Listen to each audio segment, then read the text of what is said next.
Wise investment. Now, here's a test. I just want to see who's in the room. This is with straight arm, okay? Right arm up, straight elbow, if you're the boss in the business. You're the main policy setter, doer, etc. Please? Okay, great. Now keep them up. Left hand up, same way, straight up, if you're the main shareholder or a significant shareholder in that business, please. Good. Now I want the manager to ask the shareholder whether the shareholder is happy with the return on investment that the manager is providing. Will you please? Okay. Someone now that I went. Thank you. And one of the bits I want to do with you now, the next 20 minutes or so, I want to look at how you switch hats all the time. It's not an easy thing to do, but it's a thing that has to be done. And the number of times we see people refusing to pick up their investor hat and it costing them dearly down the road, there's too many of them. And it's an easy mindset to change if you want to. So I'll give you a go at it tonight. I'll give you the means to change that, and we'll see what happens in your business if you went out of here, wearing your investor hat, say 10% of the week.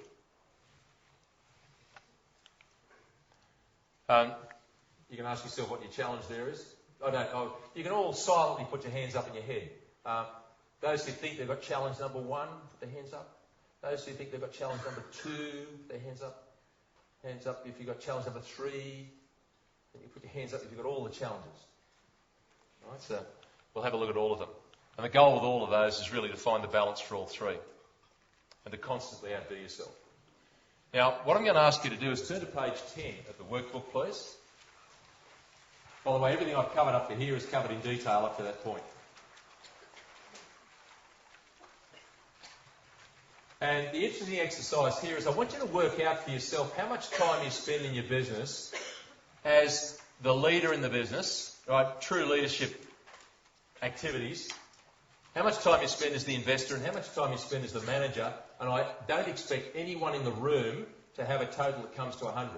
Because I think most of you are still involved in doing it as well. Like you're in the business, doing the stuff in the business. Right? You're probably selling as well, producing, etc. So in addition to these things, I know most of you do other stuff as well. But I'd like you to work out on a 40-hour week or a 60-hour week, whatever it is you work, what percentage of time would you actually spend working as a leader, with a leader hat on, consciously leading the business? Would you put a figure down, please, for that? 5%, 10%, 30%, whatever you think's the mark.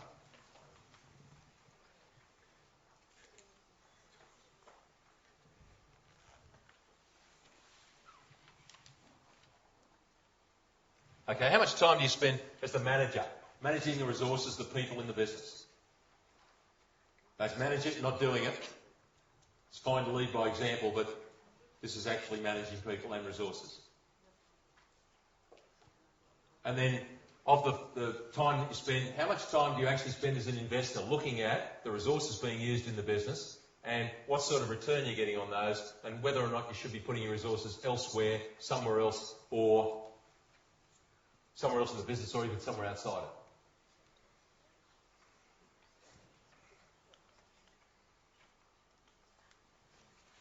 I'd like you to look back on that later on because there may be an answer to a couple of challenges you face when you look back at it. Who's read Michael Gerber's E-Myth, please? Hands up. Those of you, this is the reading side of the room, this is the non-reading side. Just check again. Who's read the E-Myth, please? Okay. Of the people that have read it, would you recommend it to the other people? Yes. Okay. Good read? Easy? Good insights? Yeah, Gerber's got some really, really good insights on small and medium enterprise.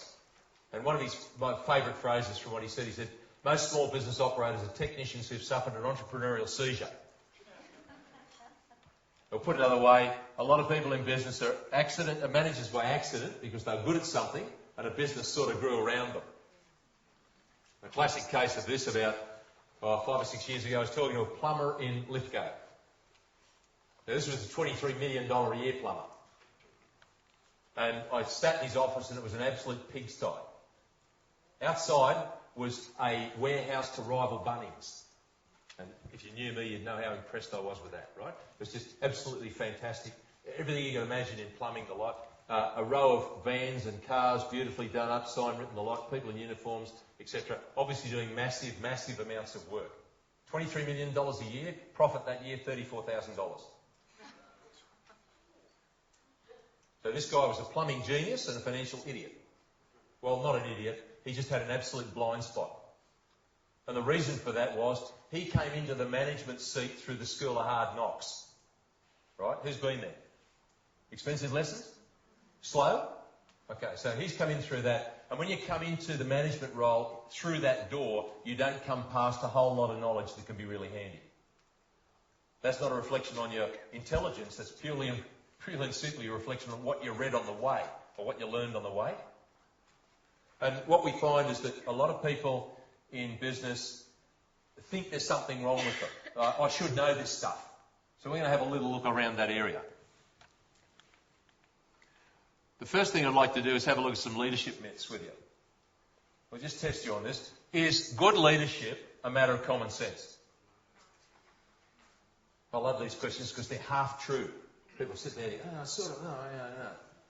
Let me turn it around for you. Is common sense an important component of being a good leader? Yes. That's clear, isn't it? So this one isn't true. Okay. Are leaders born or made? Okay, let's get the truth of it. Can you be born with certain characteristics that make it easier for you to be a leader? Okay. If this statement were true, by the way, a short, fat, ugly Frenchman named Napoleon wouldn't have conquered the world, would he? All right, because he didn't have a lot going for him. So obviously you can be born with certain characteristics that make it easier to lead, but that's not the end all and be all of it. And lastly, does leadership come only through experience? Good leadership. Only? Let's turn that one around too. If you've got good leadership skills, will experience build on those and improve you in that area? Okay, so it's pretty obvious that one. Now, the point in raising those, I'd like you to rate yourself on page 13. If you turn over to page 13. The point in raising those was what? Each of these implies, in the true version of it, implies you could do what? Is it a God-given thing? Or, yeah, learn. Who said that, please? Good, thank you. Take a merit point. Okay?